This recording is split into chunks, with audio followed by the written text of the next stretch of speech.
World War III warning: China's major advantage over US in military battle in South China Sea laid bare. China would have a major advantage over the US in the event of a World War III scenario over Japan, an Asian policy expert warned. Chinese authorities have reportedly warned crews to stay away from the Senkaku Islands to avoid further tension with Tokyo. It came as Japan said it would respond if Chinese fishing vessels returned to the waters around the disputed chain of islands after Beijing's summer fishing ban in the East China Sea expired on Sunday.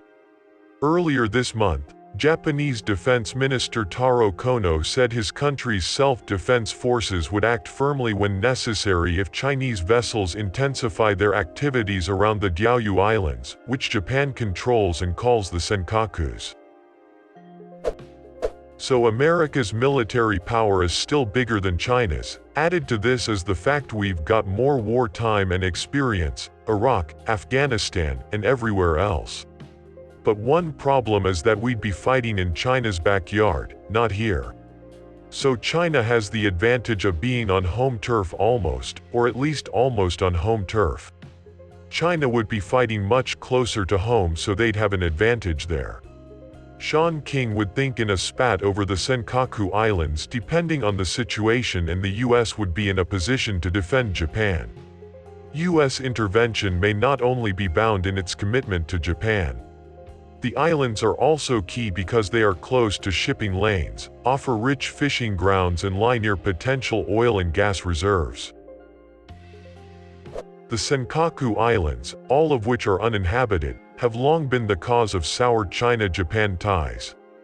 Sean King, Senior Vice President of Park Strategies in New York and an affiliated scholar at University of Notre Dame's Liu Institute, that the islands would likely be the single source of any armed conflict in the region. Japan is a pacifist country, a policy that was written into its constitution shortly after it surrendered as an imperial power in 1947. Then, in 1960, the US officially committed itself to protecting Japan from any impending danger, this danger in decades past having taken the form of China.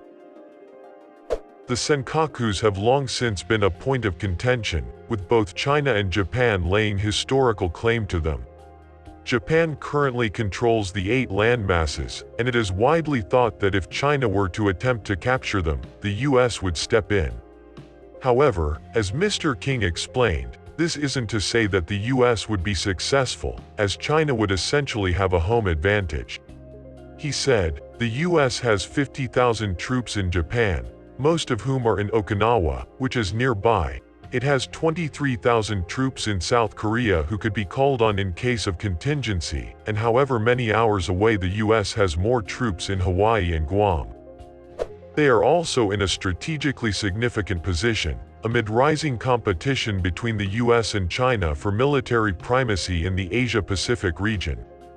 With the most recent reported move by China to steer clear of the islands, many have noted it coincides with worsening relations with the US.